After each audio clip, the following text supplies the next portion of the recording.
Hello everyone, আসসালামু আলাইকুম। আশা করি ভালো আছেন, সুস্থ আছেন।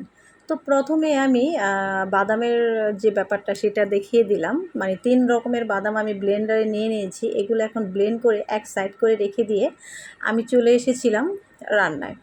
আজকে রান্না করব বিয়েবাড়ির স্টাইলে গরুর মাংসটা। অনেকেই বিয়েবাড়িতে দাওয়াত খেতে গেলে অনেকেই আমরা বলি যে এই মাংসটা যদি, এই রান্নাটা যদি ভাতের সাথে হতো, কী না মজা হতো, কী না কতটাই না খেতে পারতাম। এগুলো কিন্তু আমরা বিয়েবাড়িতে গেলেই বলে থাকি। তো যারা এরকম বলে থাকেন তাদেরকে অবশ্যই তাদের উদ্দেশ্য করে একটা কথাই বলবো, আমার এই রেসিপিটা ফলো করলে আপনাদের ওই স্বাদটাই পেয়ে যাবেন। কারণ এটা হচ্ছে বিয়েবাড়ির স্টাইলের যে গরু মাংসটা আছে বিয়েবাড়িতে সেটাই। তো এই যে একটা জিনিস দেখালাম, এটা হচ্ছে এখানে সাদা গোলমরিচের গুঁড়া ছিল হাফ টেবিল চামচ, আরও ছিল হলুদের গুঁড়া, মরিচের গুঁড়া, স্বাদ মতো লবণ, আর ছিল ধনিয়ার গুঁড়া, জিরার গুঁড়া। এগুলো মিশিয়ে আমি সুন্দর করে পানি দিয়ে এটাকে মিশিয়ে এক্সট্রা সাইড করে রেখে দিয়েছিলাম।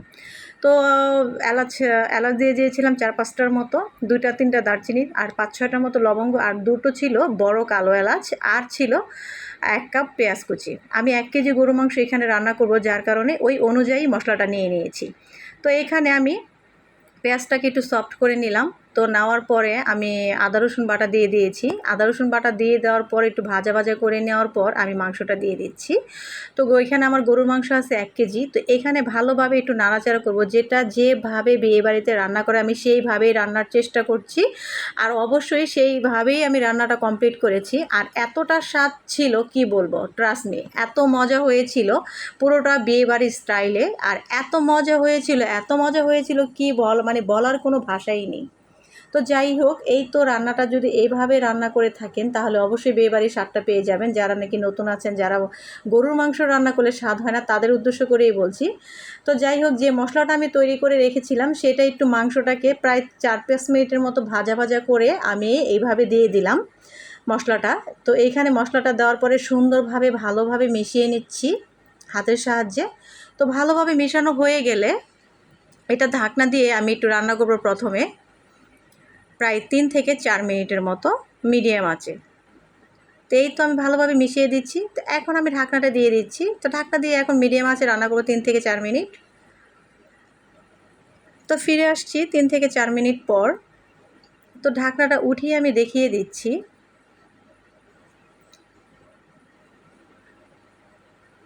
এই যে এতটুকু পানি উঠে গেছে, আর এই পানিটা দিয়েই কিন্তু আমি মাংসটাকে একটু সিদ্ধ করে নিব, মানে কষিয়ে নিব আর কি। যতক্ষণ না পর্যন্ত তেল উপরে ভেসে না উঠে ততক্ষণ না পর্যন্ত এটাকে আমি সময় ধরে এটাকে কষিয়ে নিচ্ছি। তো ভালোভাবে একটু নাড়াচাড়া করে দিচ্ছি মাংসের সাথে, মশলার সাথে সুন্দরভাবে এটাকে নাড়াচাড়া করে দিয়ে ঢাকনা দিয়ে আমি আবারও রান্না করে মানে কষিয়ে নিব। তো এই তো ঢাকনাটা উঠিয়ে দেখিয়ে দিচ্ছি যে এই যে দেখেন আমার রান্নাটা। তো এখনও আমি আবারও নাড়াচাড়া করে দিব সুন্দরভাবে, এটাকে সময় ধরেই করতে হবে। তো এটার করার পর এখন ভালোভাবে মিশিয়ে নিচ্ছি। মিশিয়ে নেওয়ার পরে ঢাকনা দিয়ে আমি আবারও কিছুক্ষণ কষিয়ে নিব। তো ঢাকনাটা দিয়ে দিচ্ছি।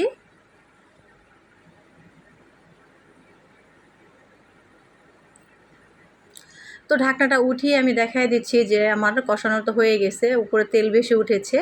এই যে ঢাকনাটা উঠিয়ে নিলাম। উঠিয়ে নেওয়ার পর একটু নাড়াচাড়া করে দিব এখন। তো নাড়াচাড়া করে দিচ্ছি।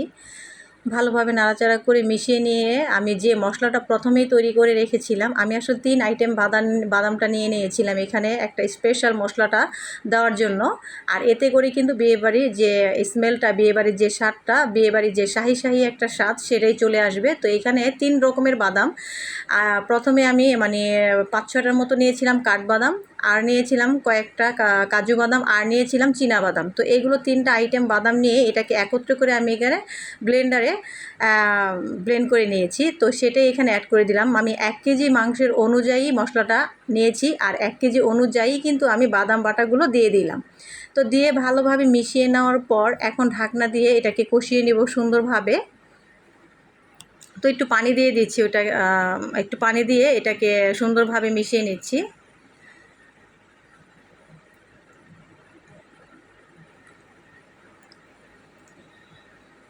এই রান্নাটা আমার হাতে যতবার যে যে যে খেয়েছে তারা জানে আসলে আমার এই রান্নাটা কতটা মজা হয়েছিল।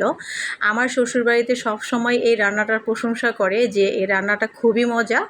আর যারা যারা আমি মেহমানদের বা আমার আত্মীয় স্বজন আমার মেহমান আপ্যায়নে যারা খেয়েছি তারা সবাই জানে এই রান্নাটা কতটা মজা হয়েছিল।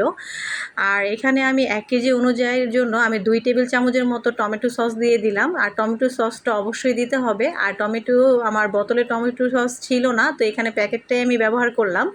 এটা দিয়ে আমি সুন্দরভাবে নাড়াচাড়া করে এখন ঢাকনা দিয়ে কষিয়ে নিব সুন্দরভাবে যতক্ষণ না পর্যন্ত উপরে তেল ভেসে না ওঠে আর মশলার যে বাদামের যে একটা কাঁচা স্মেল আছে সেটা যাতে চলে যায়। আমি এটাকে সুন্দর করে সময় ধরে এটাকে কষিয়ে নিব। তো ঢাকনা উঠিয়ে আমি এখন পানি দিয়ে দিব। তা আমি আবারও একটু পানি দিয়ে দিব, যে হয়তো পানিটা পরিমাণ মতো দিয়ে এখন সুন্দরভাবে মিডিয়াম আঁচে আমি এটাকে রান্না করে নিব। তো আমি আরেকটু পানি দিয়ে দিলাম। তো এখন আমি এটাকে ভালোভাবে নাড়াচাড়া করে ঢাকনার সাহায্যে ঢাকনা দিয়ে সুন্দরভাবে কষিয়ে নিব। আর যেহেতু এটা আসলে বিয়েবাড়ির গরুর মাংস, তো সেটা ঝোল রাখা যাবে না, একেবারেই মাখা মাখা হয়ে যাবে, রেজালার যে ভাবটা সেটাই। তো কয়েকটা কাঁচামরিচ উপর থেকে দিয়ে দিলাম 6-7টার মতো। তো এখন আমি ঢাকনা দিয়ে দিচ্ছি। তো ফিরে আসছি 6-7 মিনিট পর। তো এই যে দেখেন আমার মিডিয়াম আছে কিন্তু আমি এটাকে রান্না করে নিয়েছি। এই যে দেখেন ফাইনাল লুকটা। এখন সুন্দরভাবে নাড়াচাড়া করার পর এখন আমি এখানে কিছু উপকরণ দিয়ে দিব, যেটা দিতেই হবে, যেটা না দিলে বিয়েবাড়ির যে একটা শাহি শাহি ফ্লেভার সেটা আসবেই না। তো এখন আমি দিয়ে দিব সুন্দরভাবে 1/2 টেবিল চামচ গোলাপ জল আর 1/2 টেবিল চামচ কেওড়া জল একসাথে করে আমি 1 টেবিল চামচ দিয়ে দিলাম। এখন দিয়ে দিব ঘিটা অবশ্যই দিতে হবে। আর দিয়ে দিচ্ছি উপর থেকে যে গুঁড়ো দুধ আছে, গুঁড়ো দুধটা উপর থেকে আমি সুন্দরভাবে দিয়ে এটাকে নাড়াচাড়া করে মিশিয়ে দিয়ে দমে বসিয়ে রাখবো 3 থেকে 4 মিনিট। তাহলেই আমার রান্নাটা কমপ্লিট হয়ে গেল। তো উপর থেকে আমি দুধটা দিয়ে দিলাম। আর এটা কিন্তু একটা মাওয়ার কাজ করে, আর এটা অবশ্যই বিয়েবাড়িতে উপর থেকেই দেয়। তো যাই হোক, এটাকে ভালোভাবে মিশিয়ে নেওয়া আমার হয়ে গেল। হয়ে যাওয়ার পর এখন আমি ঢাকনা দিয়ে এটাকে প্রায় 4 থেকে 5 মিনিটের মতো 3-4-5 মিনিটের মতো আমি এটাকে দমে বসিয়ে রাখবো। একেবারে আঁচটা থাকবে একেবারে লো। আর এতে করেই কিন্তু যে লুকটা আসে সেটা এতটা লোভনীয় হয় কি বলবো। তো আমি দেখায় দিব 4-5 মিনিট পরে ফিরে আসছি। তো এই তো ঢাকনাটা উঠিয়ে আমি এখন দেখিয়ে দিচ্ছি আমার ফাইনাল লুকটা। তো এই যে দেখেন আমার রান্নাটা কমপ্লিট হয়ে গেছে। আর আমার রান্নাটা দেখেন দেখতে কতটা লোভনীয় লাগছে, খেতে কিন্তু অসম্ভব মজার ছিল। এতটা মজার ছিল কি বলবো। অবশ্যই ভাইয়া হলে বলবো অবশ্যই আপনারা আপনার ওয়াইফকে বলবেন যে এই রান্নাটা যাতে আপনাদেরকে করে দেয়, তাহলে বুঝতে পারবেন। আর আপুরা যদি দেখে থাকেন তাহলে অবশ্যই ভাইয়াদেরকে রান্না করে দেখাবেন। আর আজ এখানেই বিদায় নিচ্ছি। আল্লাহ হাফেজ।